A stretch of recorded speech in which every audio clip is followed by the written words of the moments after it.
guys, today's Monday 20th of October. It's about 6 p.m. at night. We're all the way over here in Tehran, which is about an hour and a half, hour and 45 minutes in the tow truck away from our local call area. We don't normally come over here that often, maybe once every 2 months we'll come over here and we'll run 1 or 2 repos. We used to have an agent over here which used to do our repos, and we just clipped the ticket, but it got too unreliable, so we come over now again. But this time we're looking for a 1996 Toyota Hilux. The license plate starts with Golf, Quebec, Foxtrot. It's white. I don't know if it's a dual cab, a single cab. I don't know if it's a four-wheel drive or not. I am pretty sure it's four-wheel drive by the VIN number. But we're only literally 1 kilometre away. Now this guy who apparently who we're going to does not know that the car's up for repo. He's not long purchased the car from the debtor, and the debtor obviously didn't let him know and hasn't paid off the loan. So he's not going to be too happy when he sees the tow truck hooking up to his ute. Okay.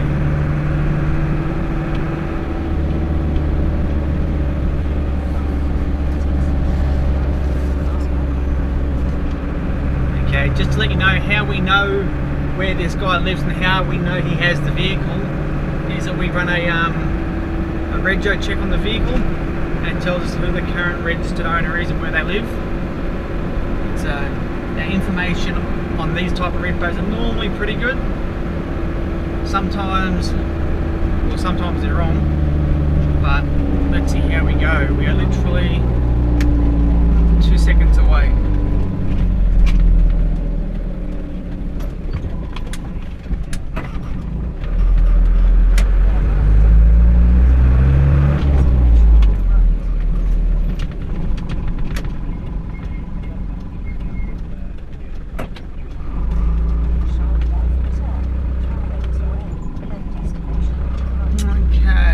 Like a gated community, so I do a little bit of research how to get in there and we'll go from there.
Bro. I take it you're Jared Thomas Scott? That's the one. I've got some real bad news for you, Jared Thomas Scott. What's happening?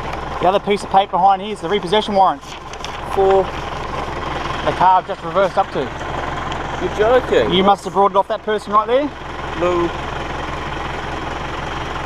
Quappers is their last name, yeah. I just rung up last week because there was a problem with the registration of it, and they just sent me a notice saying that I am registered to this. I've got the piece of paper inside. Yeah, it's not a matter if you're registered. I know you are registered to it. That's the registration as of today. Yeah. What? But there's money owing on the vehicle. Doesn't matter who buys it, who sells it, whatever. The money always stays on the vehicle. What? You didn't go to the post office, pay $13 for a check to see if it owes money on it? No. Should have. Oh, what? So as of right now, It goes back to Motor Trade Finance in Hamilton. What? How much is owing on it? What? I don't know. All I know is what they're behind. I don't know what the total loan is. But they're not repossessing it because money owed. They're repossessing it because what they call security at risk.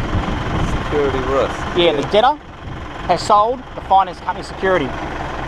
It's what? How can I put it? Because ever heard of hire purchase? shouldn't you go get something off them then, not mine? No, because the finance company can only legally repossess what they've put down on security.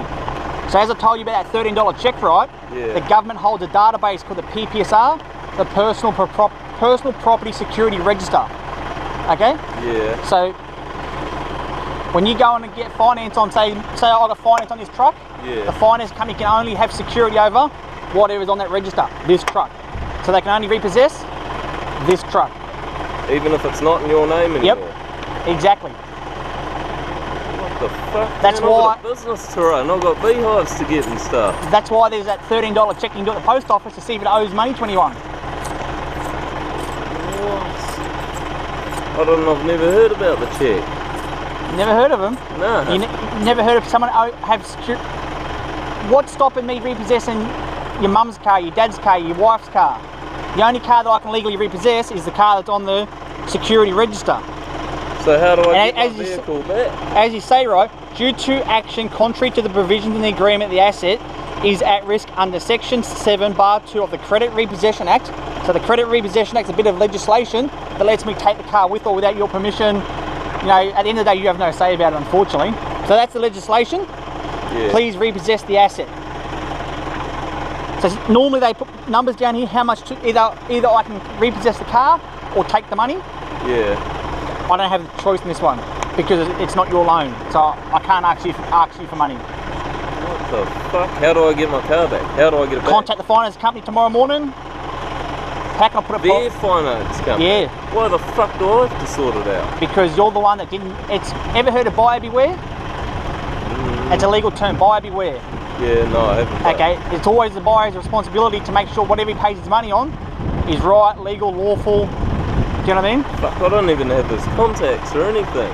I've got some contacts for you. When I leave, you will actually have that warrant. You'll actually have. Well, you don't have the whole lot actually. It's only your registration as well on that file.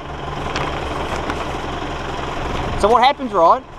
Every car that the finance company has what they call a hook on or security on, Yeah. they load with the NZTA an alert. So what happens, as soon as you transfer it into your name, that system automatically sent the finance company an email saying, hey guys, be careful, your security has just been transferred the ownership. So then the finance company in Dunedin, the head office, emails Doug, he owns MTF Te Amutu, basically, hey Doug, Motorweb, which is the registration checks, have just alerted that this vehicle has been changed into this address. If that's contact the debtor, Yeah. if that's true, contact us for the repossession documents. How come you didn't send me any warning of this? Because I've got to go to work tomorrow. Doesn't work that way, boss. 99.99% of people, nothing against you, would hide that car if they say, hey, if it's not sorted in 24 hours, the repo man's going to come. You'll hide it because you don't want to lose the money you spent on it. Oh, what the fuck? Mate, you're welcome to grab any personal belongings that you need. Yeah, I'll give you a business card as well.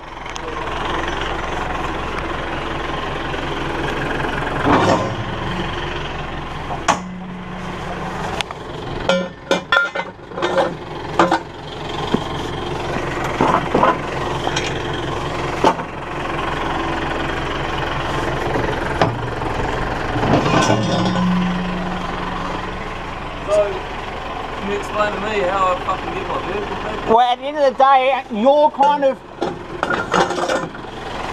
in a bad position because the finance company can only tell you certain bits of information because the Privacy Act. It's not your loan. To be honest, you're going to have two options really. Yeah. You suck eggs and you lose all your money. The whole year and everything? Yep. Or number two, you pay out the loan. What's the loan? Or, I don't know. Or number three, the other option is if you can somehow get them to pay out the loan, who you brought it off.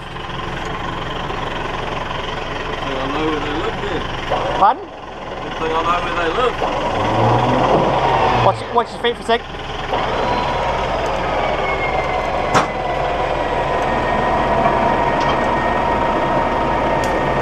I was just about to leave as well.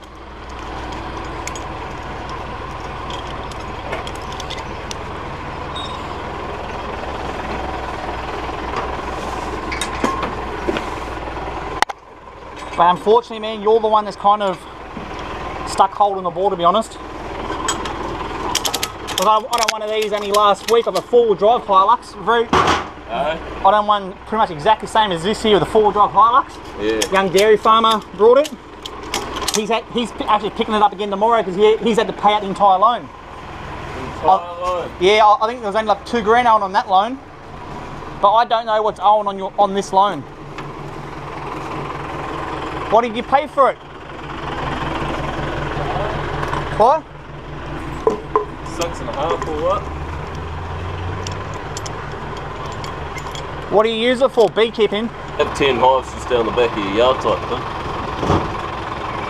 Is it hard to find places to put them? Not at all, bro. Got a mate with a semi-decent lawn. Look at the back of Because my father-in-law gets thousands of beehives into his place every year. Oh yeah. He's pretty much New Zealand's largest apple grower. Oh, okay. So he's got about 30 orchards in Hamilton, about 50 down in Hastings. Oh yeah, yep. Nice, yeah, bro. You should get some hives, man. Also, it's good money. But like, that's all you need. All the gardens go thriving off it. But I could have 10 along the back there, and then take one split out of them every week, pretty much over. And what do the neighbours say? In summer, neighbours don't care. They love it. Their gardens get all done and stuff too. So veggie gardens go nuts. And if it's sunny, bees are happy. They don't sting you. Like we just went in that without no suits on or anything. Just look through it. Yeah, fuck that.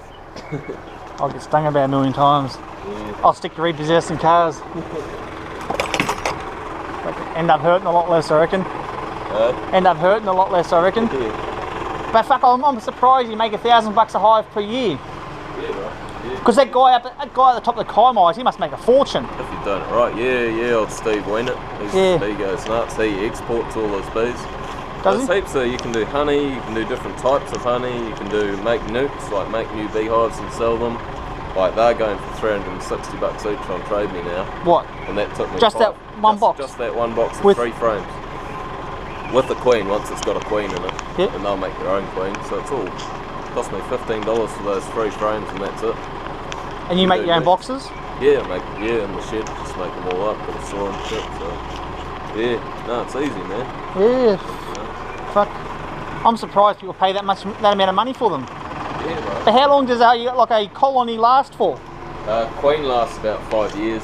So every 5 years you just replace the queen and they'll keep rejuvenating themselves. Lasts forever. Do they ever swarm and leave the hive? Yeah, like as soon as they're getting too big for the box, yep. You just split them in half, put 2 new boxes on them, fresh boxes, and then they won't swarm. They'll just go up into the box. And, yeah. Ah, boss, I'm out of here. Give him a call. Make sure you hit the Graham, because yeah, the other ladies, they they won't help you because they don't have the authority to make the decision. Yeah. But give that whoever those cloppers a call. Yeah. Because that name actually sounds real familiar, like I've taken another car off them. What, Luan, the guy? Just the name Clopper. But they didn't live there, they lived in Hamilton. Oh, if it's the same one. But I'll have to give him a bell. I would, man. Yeah. Quick, you can sort it out, the better for you guys, eh? Yeah, you're right. So I need to tell him to pay his loan off. Yeah. Yeah. Yeah. Okay. No worries, boss.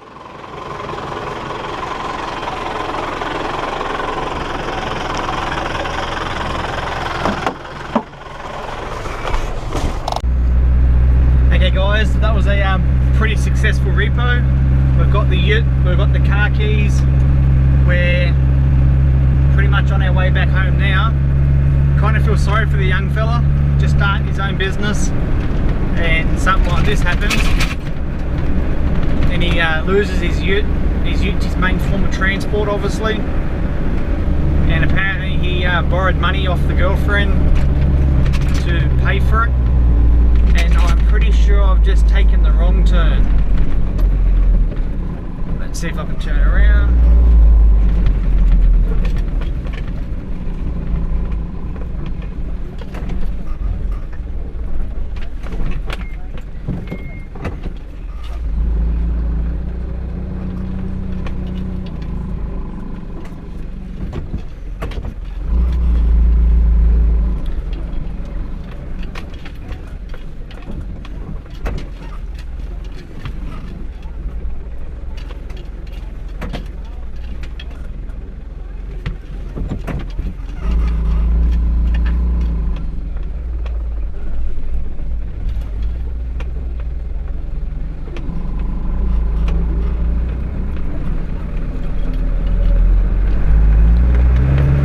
That was about a 40-point turn.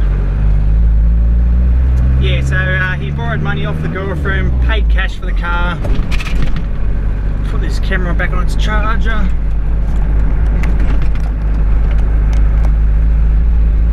Okay, so he paid the cash on the car, girlfriend's money, she saved it up, didn't pay the $13 for the check online to see if the car owed money. The car did owe money, and the repo man comes and takes it, so he's out $6,000, which is a lot of money for a young fella just starting in the world. Hopefully he can work it out.